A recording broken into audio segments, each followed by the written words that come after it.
How's it going, guys? Today I want to bring you a different format of a video. Today I want to talk to one of my best friends from college about how he landed a job at Microsoft Research and get his insights and tips on how you guys can land a similar job too. So let's get into it. You're gonna be eating good noodles every day. Bitch, I'm doing doodles, think I packed away.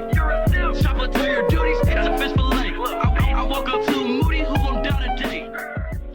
All right, Alpern, thank you so much for taking the time to talk to me today, as you do basically every day of the week and every weekend. Can you just, to start, can you actually just like introduce yourself to the audience and just tell them a little bit about yourself? Yeah, so my name is Alpin. I studied computer science at New York University, like Kevin. That's where we met and kind of became close friends. And I think I'll tell more about myself as the interview goes on. Awesome. Cool. All right. So our second question is just simply like, how did you get into software engineering and how did you become interested in, computer science or whatever you majored in college? So I was always interested in this field, but I'm actually an international student. So I came to the US through a French school, and my school didn't have much experience sending students to the US, so they didn't really know how to like pick the right majors depending on what you did in high school and like how to direct students. So I was kind of misled at first by the teachers that were guiding me through my application process. So I initially started college studying double majoring in economics and politics. And basically, my sophomore year, towards the end, I realized that I wasn't that into my politics major. So there was this kind of day where I just felt like I was taking this politics class and I just went through an exam, which went well, but I just like it was kind of like a wake up call for me, and I realized I didn't enjoy it. So I went and met our department's head, who was really nice. The computer science department head at New York University, Kevin, directed me to him. So I went and met with him, and I asked him. I told him, "Listen, I really want to switch majors. I know it's kind of late. Can you let me do this?" And we kind of came to an agreement where he let me take some extra classes and he let me take some classes that are prerequisites of each other in the same semester. So basically, from sophomore year on, I had a really intense schedule, and I was just taking computer science classes all the time, back to back, really hard classes together. But I wasn't discouraged by this because I was like, I thought I'm finally studying something I enjoy. So Right. I think it kind of got me even more immersed into computer science. So I think in the end, it ended up being good. Definitely. Yeah. And I feel like it's funny because I definitely remember that. And I remember you having this moment where you're like, I don't know what I should do. Like, do I do politics or do I do computer science? And I think we can both agree it's a good thing that you actually ended up Yeah, doing I computer can't science. imagine having done anything else now. Yeah, Looking back at it. I feel the exact same way. All right, cool. So now, you were a sophomore, you hmm switch, you go through the next couple of years, you finish your degree essentially, and you graduate having done computer science. So what did you actually end up doing after you Yeah. graduated So NYU? basically, for me, my thought process was because I got like so sophomore year during the summer, I was taking classes. Hmm. And then junior year by summer, I didn't really have anything lined up. I didn't really have an internship that I could get because I had just started taking classes. I was getting like accustomed to the field. And so by the time I graduated, I basically just had one internship under my belt. And I knew this was going to happen during my senior year. So I was kind of worried about jumping straight into the industry because I felt like I needed a little more time. Hmm. So I started looking into master's programs, and I did this with a specific goal in mind. And my goal was to find a program that can both advance me academically, where I can learn more about the field, but at the same time, I wanted to get involved in professional projects. I didn't want it to just be academic, where I'm just sitting and taking classes and doing nothing practical, right? Right, that makes So I sense. found this one program at University College London called Software Systems Engineering, where basically you take classes, but at the same time they let you get involved in industry projects. In fact, your thesis can be a group project with an industrial firm. So that's what I ended up doing. I ended up applying to this program, and luckily I got in. So that's what I went on doing after I graduated. Nice. And just to give a little bit of background again, like I remember our senior year, Alpern was like really stressed about getting into this program. And I think they said, I think it was 16 weeks. They were like, or 6 weeks or 16 weeks. They were like, we'll let you know within this time frame. And I remember that it was like really delayed for Alprin. And he was like, man, like I don't have a job. I like bet all this on, happening with grad school, and like I didn't get in. And then I remember you got in, and like we were so I happy. got in on graduation day actually, which is pretty funny. Yeah. So it all worked out. Yeah. Awesome. Looking back at it, I think because I think about 2 years ago, the job market was just a little bit easier than it is today. And because we were in New York City, right, and there's a lot of companies looking for talent, I think it would have been possible for me to get a job. It would have been just a little, maybe not something that I'm very passionate about, right? But I think I could have gotten a job eventually if I sit down and studied enough. But definitely, yeah. Overall, I felt like it was better to just go into a master's and see what I can do in a year. Cool, awesome. And so it's funny because you ended up doing your master's, and I actually had someone at work I think this past week they asked me like, hey Kevin, are you going to go back to school? And I was like, man, like I can't even imagine going back to school now. I think it would have been different if I went straight from college to a master's program like you did. And who knows, like maybe I will go back to school at some point. It just seems very far-fetched at this point to stop, like making money right now and like pay a ton of money to go to school. Yeah. So that you just finished your master's program, do you think that it was worth the money and the time that you actually had to take and give to actually do this master's? I think it really, really depends. Okay, that's fair. With master's programs, it's really what you make of it, right?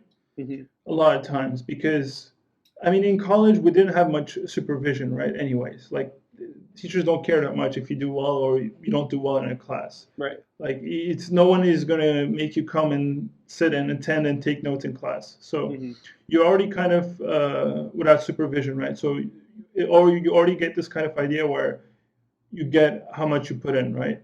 Right. So masters is even more so, where really, so basically there's a couple deciding factors on whether you should do a master's or not, in my opinion.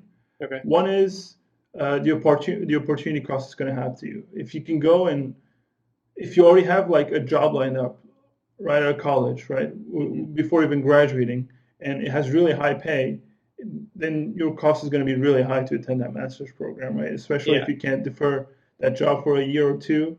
That's a good point. You're really going to lose a lot. So you might want to just go ahead and do that, right? But if you don't, and like, basically, if down the line you're thinking of doing a master's, it could be a good thing to just get it over with sometimes, right after college. Because in my case specifically, because I went to the UK, programs only last a year there, right? That's and nice. They cost much lower than the US. So that was like, I didn't apply to any programs in the US because I personally thought that the price wasn't worth it for 2 more years and having to pay a lot more for school.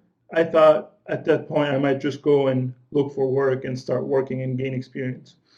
At the end of the day, depending on another thing to add is that if you have a field that you want to specialize in within computer science and you know this by the time you graduate, then it could be a good thing to go into masters. Okay. Right? If you want to specialize in data mining, you can go into data mining masters. If you want to specialize in cybersecurity, you can go into security masters. Right? Mine specialized in building scalable systems, right? And working with clients and setting requirements and things like that, right? So I knew this was something I wanted to learn eventually, so it made sense. Okay. But if you don't really know, then it's not going to add much to you, right? Yeah. I think you made a good point too, like the opportunity cost of like, do you have a job lined up? Do you not? Because then the opportunity cost is higher, right? Like if you do have a job. So basically, depending on what you do, so we're looking at 2 routes, right? You can either do a master's or get a job, and depending on what you do during your master's, and depending on what kind of job you got, it can be pretty much equal at the end of that year. Right. Your advancement in your career, right? Or it can go one way much over the other, depending on what you made of it, right? Right. If you have a job where, let's say you're doing great work and like they let you really already within your first year own product or own like features of the product, and you're really contributing and stuff like that, you can learn a lot, right? Within a year. Yeah, definitely. So it can be great experience. But if you have a job where They don't let you do much. They mostly you don't get to push a lot of requests, like push a lot of code to the code base, and they kind of want you to take it slow, or like you're not really like acclimated to the company you're working at. You might not get as much experience, right? Whereas in a master's, everything is kind of set for you, and if you put in the extra work, you're really going to get a lot. Definitely. Right. For example, I went into my master's and I didn't plan on doing much academic work during it, right? But it just so happened that I fell into this course, and with the guidance of my teacher and a group that I happened to be in, I got to get a paper published during my master's, right? Yeah, that's so super this cool. was something I didn't plan, but just because of the extra work I tried to put in, it worked out. Right. Yeah. So Alpern's now published, so he's way better than me. That's awesome. Yeah, it's super cool. And I think I remember too that you talked about like you get a ton of experience and just exposure to different people. Because Alpern, you could talk a little bit about this, but like you were the youngest person in the program, and I remember you told me there was someone who had worked at Oracle for like 20 years, and you got to kind of go under their wing and like learn stuff from them, and just stuff that you would normally have to learn on your own. You just had someone who was like a mentor there to tell you about and teach you. That can be really helpful. Definitely. Cool. All right, awesome. So now your master's is kind of wrapping up, and I'm assuming you didn't really want to do a PhD at that point. So, what were the next steps? What did you do, I guess, to like apply to jobs and face, the interviews that you had? So by the time I graduated, I knew that I didn't want to pursue a master's at that, a PhD at that point, right? So, but one thing I wasn't sure about was where I wanted to live. Okay. So I didn't start applying right away to places, but during the month that I graduated, I actually got reached out by a couple of companies. Nice. And one of them being Google, right? So I talked to them and we set up an interview for about a month and a half after I graduated, I think, so somewhere in the middle of October. Okay. Right. So now that I had this opportunity, actually, that's what made me start really studying for interviews, right? By that point, I hadn't practiced too much. Right. So I actually reached out to Kevin because I knew he was really good with this process. I was like, what do you think I should do? How do you think I should practice? And we basically set up like a schedule that I could study. And basically, I just did like a couple hours of leak code questions every day. I looked a bit at cracking the coding interview, and I tried to basically, the way I approached the book was that I went through it once, and I kind of jotted down the problems that I didn't get right away, right? And then, for example, I would wait a couple days, try those problems again. If I got a couple ones, I would cross them out and just keep the ones that I didn't get, and then just through the process of elimination, get through the book pretty fast without spending too much time on it, right? Because cracking the coding interview, I feel like it can sometimes not be worth the amount of time you spend on it. So I try to kind of summarize it and like get the max amount of effort out, like max amount of profit out of it, basically, by doing this. And so other than that, yeah, I did leak code interviews, and I was just what I think was most helpful during this process was actually doing live practices with Kevin or someone else, where you get into the actual setting of being an interview, right? Because at that time, it was my first phone interview that I ever had. So I was really stressed, and I didn't really know how it was going to be. So it was like you get stuck, right? Like you don't really express yourself well. You don't talk through your process of like solving the question really well, and you can have problems communicating. So I think that helped the most. Okay. And so now that so at that point, I started studying, and basically I got to the onsite at Google, and I didn't make it through. And by that time, so I learned that I didn't make it through, and then this was I think around November. I hadn't really applied anywhere else still. So I realized, okay, I've just been studying for interviews for 2-3 months. I didn't make it to Google. I'm going to start applying now to other places, right? And I wasn't really pressed about, oh, I need to go find a job right now. Like I just want to take my time and make sure I end up somewhere I enjoy it, right? That makes sense. Rather than I need to get in now. And I also feel like what a lot of like one mistake that a lot of people make during this process is that they apply everywhere at once, right? And it could be at the wrong time of the year, right? Maybe all the companies just finished recruiting, right? Or maybe they just found the person they were looking for, and you get unlucky and you don't get in, and so it can be really discouraging. But if you kind of wait out and take your time and find like the right moment to apply to the right places, then it can really pay off because you have a much higher chance of getting the interview, Right. which is something I felt like really helped during my process. Cool. Yeah, so I feel like you just gave like, bits and pieces of advice as you went along. But if you had to give like just one singular tip for anyone who's either, going through the process right now or is about to go through the process, what is like the one thing that you wish you knew or that you would tell them? I mean, one thing I would tell them is keep trying, right? It's almost impossible to get the first job you apply to or the first 10 jobs you apply to even. So just keep trying and don't get discouraged. The most, I think, helpful thing to do while preparing for interviews is interviewing. Yep. So find a friend, find someone to mock interview. I think that's by far the most helpful. Cool. Because like you can get yourself to sit down and solve the code questions, but you're going to get bored after 30 minutes, 45 minutes, and you're going to look at the solution, right? But if you're in a real mock interview setting, you're going to be much more likely to push yourself towards any solution that you can get to just to get something on the board.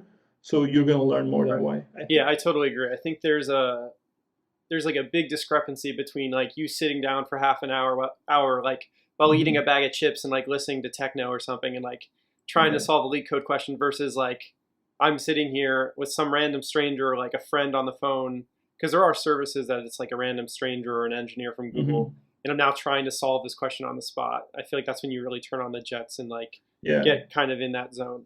Cool. I think that's a great piece of advice. Also keep in mind that you're almost never gonna perform 100% until the day of the interview. Like when you don't get stressed beforehand thinking like, oh, I didn't solve this one leak code question, so I'm gonna fail. Like if you're ready and you've prepared enough so that you won't be stressed during the day of the interview too much, you're going to perform better on that day than you ever have before because you're going to have no other choice basically.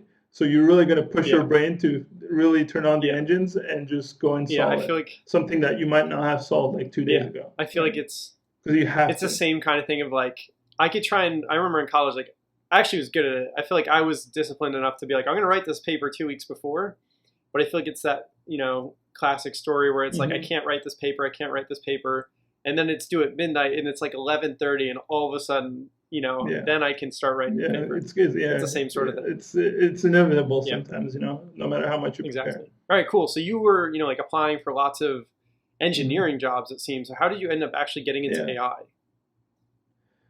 So basically so I mentioned that I got a paper published, but that was kind of related to the AI. It was a machine learning paper at a small conference. And then it just so happened that so I mentioned that my program, as a thesis, you could choose a group project. And it just so happened that I ended up with a group project that involved mostly AI. Basically, the part I was working on was all AI. And I was working on basically image recognition with CCTV footage, with camera footage, right? And so without really planning it, I ended up having a couple AI-related projects on my resume, right? So I decided to just go ahead and apply to AI-related roles as well, and just try my luck out, right? Right, that makes sense. Cool. So that's like a good little intro on how you got into AI. So how did you actually like land this job at Microsoft Research and actually end up being in the AI residency program? What was interviewing with Microsoft like? So I went on site to a couple places and to a few places actually, and everyone really something also you should keep in mind is that all big companies kind of have different perspectives on how interviews should be like. For example, my experience at Google was that they ask you really general and abstract things, right? And then they want you to simplify and narrow down, and get to a single solution, right? For example, I also had an onsite at Bloomberg, and for them it was completely different, where they ask you a really simple question, right? but then they build on top and build on top and build on top, right? So it's the completely Right. reverse Right. way of doing things. With Microsoft, because it's the AI residency program, the process is a little bit different. So you don't just ask algorithms and data structures related questions. Actually, that's kind of the easier part of the interview. The harder part is that they ask mathematics and Gosh.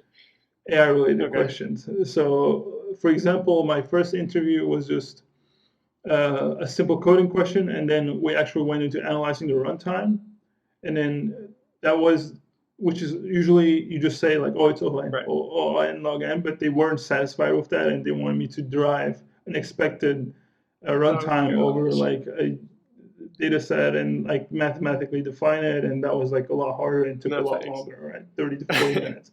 This was something I wasn't prepared for example. It was just like then I had to pull back college knowledge that I learned that I hadn't thought of in a long time, but it went fine in the end because I kind of remembered and pieced things together. And they actually helped me a little bit through it because like they don't really expect you to know everything, right? Because they're interviewing you on so many Right. subjects that it's unrealistic to expect Definitely. that, right?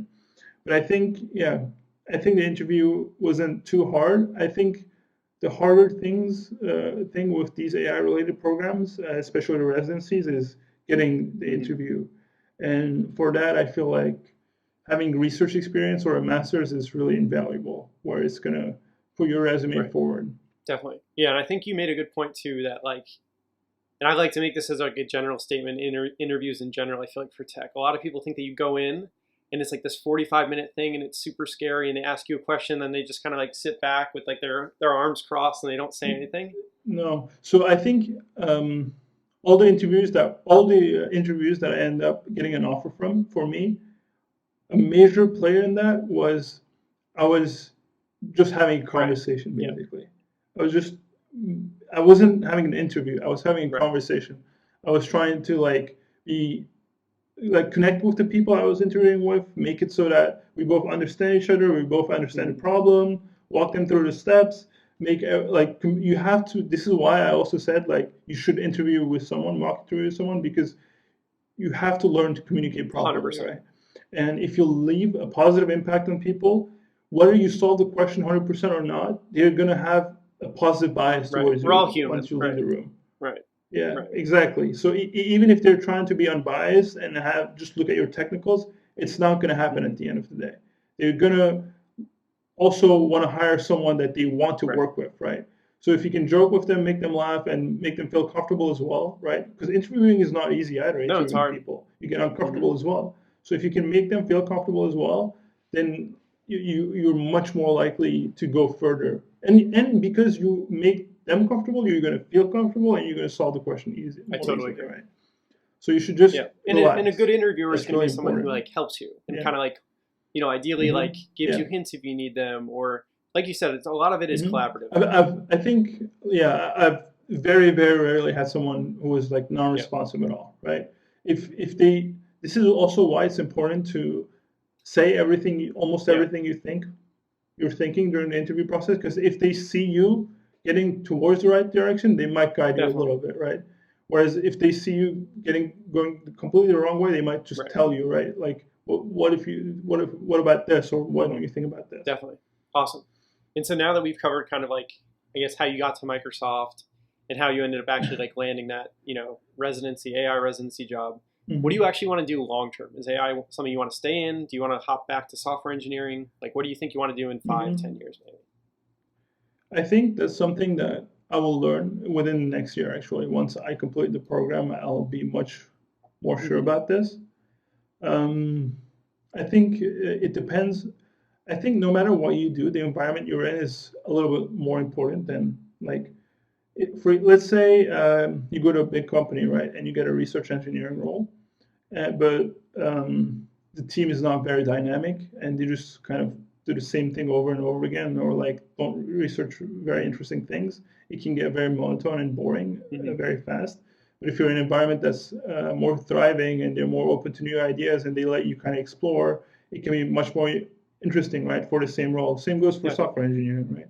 If you're working at a small company but making a huge impact, it could be much more fun than working at Google or Amazon or one of those big companies and doing almost nothing, right? Contributing almost nothing. So I think environment matters more. And this is also something you should look for when you're doing an on-site, right? Really try to feel out what kind of working place this is and what kind of culture they have, right? Because that really matters, who you work with. So yeah, I think it will kind of depend on that. But yeah, I'm looking forward to doing research for at least a few years now. At least research engineering, not pure research. But cool. Yeah. So that's like all the questions I really have. So do you have like any kind of last remarks or advice or comments that you want to make before we wrap up? Not really. I just think, and in the end, it is hard, especially when you just get out of school, right, to find a job in this industry. I think something that people have to realize is it's been getting a lot harder the past year or two than it was before. I think competition is increasing very fast. Universities are increasing the size of their computer science departments. They're hiring more teachers and they're getting out more graduates, right? So it's only natural that you feel more pressure, right? If you're younger than us, especially. So don't worry too much. It's normal to have competition. Just don't expect it to be easy if you don't put in effort yourself, right? If you're someone who went to school, did good in your classes, and then built a lot of projects on the side, but you don't have internships, let's say, right? Maybe you didn't get lucky. You still have much better chance of getting hired than someone who didn't do projects on the side, for example, right? Every little thing you do counts, basically.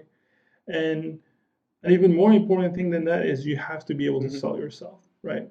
Maybe in the end, the project you did is not that impressive, or maybe it's not that complicated, but if you can present it in a way that you show your interviewer or the people who are going to hire you is that this is the project that I did, this is the things that I learned, and this is why it's a valuable skill to you and to me. I think that doing that helped me a lot. Like going over my projects and noting down what are the things that makes this a strong project and what I can advertise, right, through this project, what skills I learned. I think being able to do that will really help you out. Also, one last piece of advice is a lot of new graduates tend to just focus on pure coding or things like that when they put those things on their resumes. But what I've heard a lot about from companies hiring people, things they also look out for other things like, have you written any tests? Have you had any experience developing code to a production environment? Have you messed around with things like continuous integration or things like that, right? Those things, if you can learn even a little bit about, it can help you a lot in the long run getting hired because it will make you stand out. Almost no, I guarantee you, out of college, almost no resumes ever mention testing or continuous integration or things like that, right? So if yours does, then you will stand out. Thank you guys so much for watching this longer video. I hope you guys enjoyed this format. If you did, be sure to leave the video a like and subscribe to the channel for more. And I'll see you guys next time.